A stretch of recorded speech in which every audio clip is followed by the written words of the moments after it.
Por tanto, cuando resucitó de entre los muertos, sus discípulos se acordaron de que había dicho esto y creyeron en la Escritura y en la palabra que Jesús había dicho. La historia de la humanidad tiene un vuelco trascendental después de Cristo. Por eso es que dividimos la historia en antes y después de Cristo.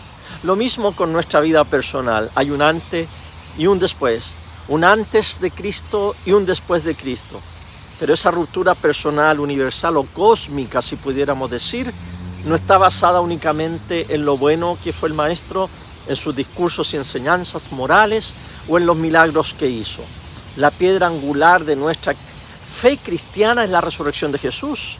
La historia puede contabilizarse como algunos lo han hecho, en base a Moisés, o a Buda, o a Mahoma, o a Kim Il-sung, como lo hacen los norcoreanos. Pero ninguno de ellos pretendió llamarse Dios, o haber descendido del cielo, o ser la puerta, la verdad, o el camino, o menos pretender haber resucitado. Todas las aseveraciones de Jesús son aprobadas por el Padre Dios al resucitarle de entre los muertos. Nadie puede llamarse cristiano sin creer en la resurrección. Tú no puedes aceptar que Jesús fue un buen maestro, que fue un hombre impecable, que es el mejor ejemplo de vida y a la vez rechazar su resurrección. El paquete es uno solo, o lo tomas o lo dejas. Tomarlo tiene sus consecuencias que no todo el tiempo son gratas. Lee los Hechos de los Apóstoles, lee los sermones de Pedro y de Pablo y en ese libro y te darás cuenta que ellos no hablan de una religión o un set de reglas o principios solamente. Los primeros cristianos no abandonaron la religión judía para comenzar la religión cristiana.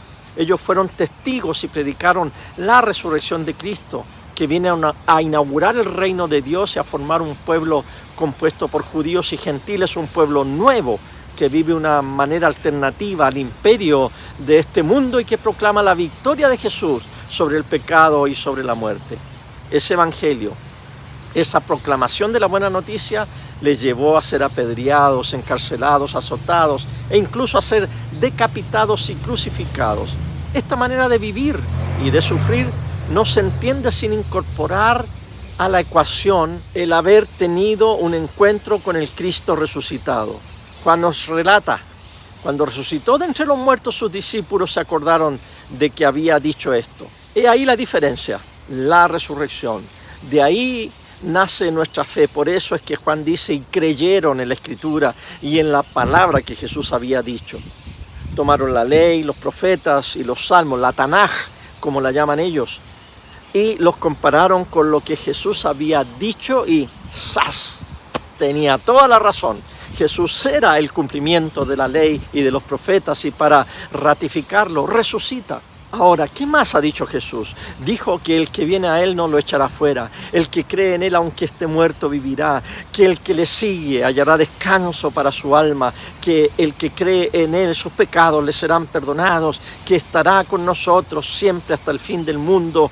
Que al final oiremos su voz y resucitaremos. Que vendrá en gloria y majestad con sus santos ángeles y que su reino no tendrá fin y que nosotros somos sus reyes y sacerdotes sobre esta tierra para anunciar las virtudes de aquel que nos llamó de las tinieblas a su luz admirable. Si Él dijo que resucitaría y resucitó, entonces todo lo demás que ha dicho también sucederá. Sigamos proclamando que Cristo ha muerto, Cristo ha resucitado, Cristo ha de volver. Oremos. Dios Todopoderoso, tú sabes que en nosotros no hay poder para ayudarnos. Guárdanos tanto exteriormente en cuerpo como interiormente en alma, para que seamos defendidos de todas las adversidades que pueden sobrevenir al cuerpo y de los malos pensamientos que pueden asaltar y herir el alma. Por Jesucristo nuestro Señor, que vive y reina contigo y el Espíritu Santo, un solo Dios, por los siglos de los siglos. Amén.